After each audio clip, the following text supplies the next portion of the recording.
আসসালামু আলাইকুম, আমি সেলিনা আক্তার। দেয়ালে পিঠ থেকে গেলে এই 4টি আমল করুন, অলৌকিকভাবে উদ্ধার পাবেন ইনশাআল্লাহ। প্রথম আমলটি হচ্ছে ইস্তেগফার। আপনি আস্তাগফিরুল্লাহ পড়তে পারেন। এছাড়া আপনি আস্তাগফিরুল্লাহ আল্লাযী লা ইলাহা ইল্লাহু ওয়াল হাইয়ুল কাইয়্যুমু ওয়া আতুবু ইলাইহি, বা আপনি সাইয়্যিদুল ইস্তেগফার পড়তে পারেন। আল্লাহুম্মা আনতা রাব্বি লা ইলাহা ইল্লা আনতা খালাকতানি ওয়া আনা আবদুকা ওয়া আনা আলা আহদিকা ওয়া ওয়াদিকা মাস্তাতু আউযু বিকা মিন শাররি মা সানাতু ওয়া আবু উলাকা বিনিমাতিকা আলাইয়া ওয়া আবু বিজাম্বি ফাগফিরলি ফা ইন্নাহু লা ইয়াগফিরুজ যুনুবা ইল্লা আনতা। এরপরে আপনি দুরূদ শরীফ পড়বেন। দুরূদ শরীফ আপনি দুরূদে ইব্রাহিম পড়তে পারেন, বা আপনি সাল্লাল্লাহু আলাইহি ওয়াসাল্লাম পড়তে পারেন। দুরূদে ইব্রাহিম আপনারা অনেকেই জানেন, তারপর আপনাদের সুবিধার জন্য আমি বলে দিচ্ছি।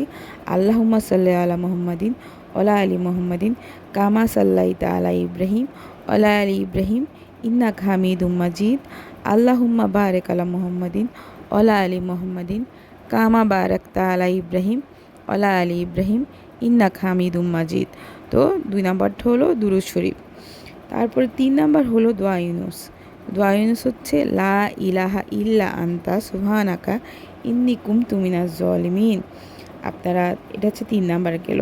তো আপনারা ইস্তেগফার, দুরূদ শরীফ, দোয়া ইউনুস যত পারবেন পড়বেন। আপনারা অবসর সময়ে পড়ুন, তারপর আপনি হাঁটছেন পড়ুন, রান্না করছেন পড়ুন, কাজে যাচ্ছেন তখন পড়ুন, সব সময় পড়ুন, পড়তে থাকেন, যত পারেন তত পড়ুন।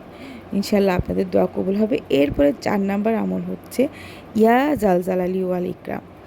ইয়া জালজালালি ওয়াল ইকরাম, এটা হচ্ছে 4 নাম্বার আমল। তাহলে কি হলো? 4টা কি হলো? ইস্তেগফার, দুরূদ শরীফ, দোয়া ইউনুস, ইয়া জালজালালি ওয়াল ইকরাম। এছাড়া আপনি 5 ওয়াক্ত নামাজ পড়বেন, দান সাদাকা করবেন, ইনশাআল্লাহ আপনার দোয়া কবুল হবে। আর যদি আপনার দোয়া কবুল না হয়, তাহলে আপনার হয়তো আমলে কোনো ত্রুটি ছিল।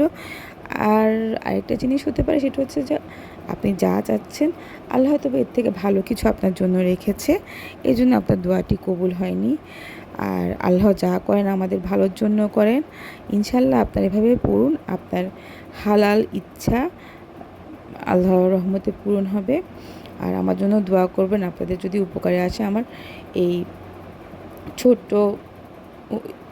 উপদেশ, আপনারা তাহলে আমার জন্য একটু দোয়া করবেন। ইনশাল্লাহ আল্লাহ সবার দোয়া কবুল করুক।